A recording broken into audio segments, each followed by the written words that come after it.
Let's move on to, man, Vicente Luque and Nico Price is a great fight too. But out of these, I'm really interested in this fight right here.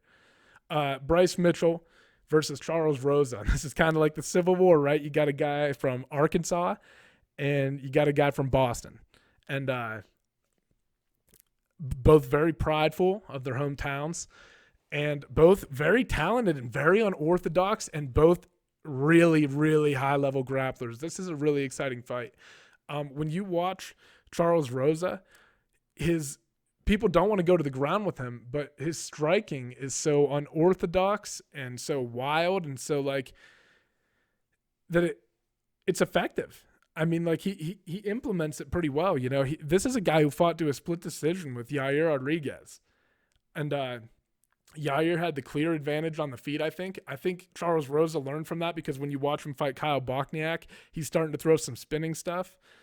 But yeah, man. I mean, Yair had the clear advantage on the feet, but when it went to the ground, it was all Charles Rosa. You know, and he's got I don't know how many submission wins on his record. He's a black belt in jiu-jitsu. And I like when guys have a specialty in something, and then this is what I really like about Charles Rosa, maybe my favorite thing about him. I like that he's a black belt in jiu-jitsu, right? And I like that he knows that striking isn't going to be his strong point. And it's not that his striking is not technical, but like I like that he finds a way to compensate for that by being unpredictable and kind of wild and throwing shots from angles that guys aren't really expecting, right? And they're not really seeing. And he finds a way to make it work. And then it sets up his jiu-jitsu because it allows him to work in takedowns and stuff. Charles Rosa is really well-rounded, man. Really good fighter. And that fight against Yair Rodriguez, and I mean, especially if it goes 5 rounds and it maybe starts leaning towards the grappler because his cardio starts kicking in, you never know, man. So definitely a lot of potential in this guy. He also fought Shane Burgos. Burgos, I mean, just outpointed him over the course of the fight mainly. But I think that, I mean, Charles Rosa found success in that fight. And then Manny Bermudez, who's a very good wrestler, took him down. And Rosa hit him with an armbar off the back. So, I mean, his only 3 losses are to Shane Burgos, Yair Rodriguez, and Dennis Seaver, who at that point, that was his UFC debut. And Dennis Seaver is a veteran, man. So, I mean, that's a tough fight. That's a tough fight to come in and take for your UFC debut.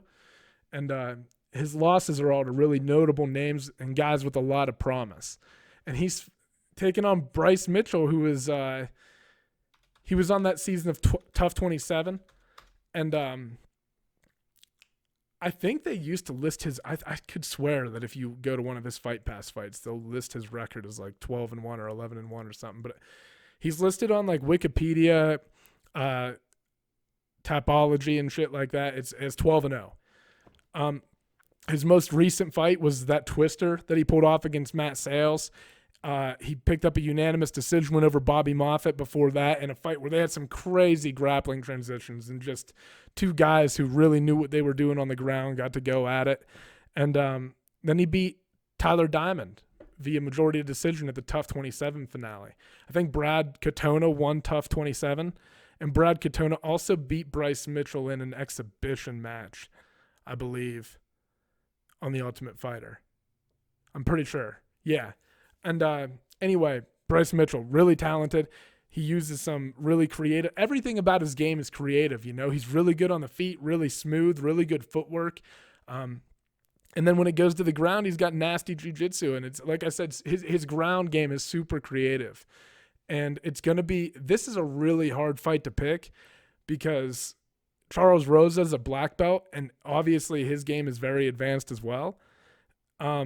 But Bryce Mitchell sometimes the purple belt will catch. I don't know what rank Bryce Mitchell is, but sometimes the purple belt will get the black belt. And sometimes it's like Bryce Mitchell might have that creativity factor. You know what I mean? Like where he's a little more willing to experiment with his game. I don't know. Sometimes that shit happens. And sometimes because of that, you can catch guys and things that maybe they haven't seen before, right? You're going to get a really interesting grappling matchup in these two if it goes to the ground. I don't think it's like they're going to go down there and one's going to completely dominate the other. I think this battle is going to be won in like the in-between moments Like, you know what I mean? Like the little moments in between all these grappling exchanges, like maybe things like who's doing more damage and like who's maybe threatening with the submissions more. And then obviously, I think I'm going to give the slight edge to Bryce Mitchell on the feet. And then I'm going to give the slight edge to Charles Rosa on the ground. But like I said, don't sleep on the creativity of Mitchell on the ground. And if it goes there, I think it could go either way. You know what I mean? I would lean towards Rosa given his experience and the fact that he's a black belt, blah, blah, blah. But it's not like Mitchell couldn't finish the fight somehow from there. So really fucking interesting fight.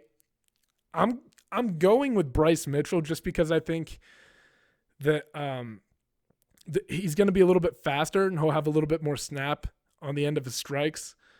And I think that will allow him to implement like an offensive jiu-jitsu game maybe at some point, maybe get some takedowns. And I think this is such a fucking – I've gone back and forth on this one so much, but I'm going with Bryce Mitchell. I think it'll be a decision, though. I think he's going to have a hard time finishing Rosa. But I think, like I said, I think that it'll be like those little moments, and I think that I think Bryce will have a slight advantage on the feet. So we'll see.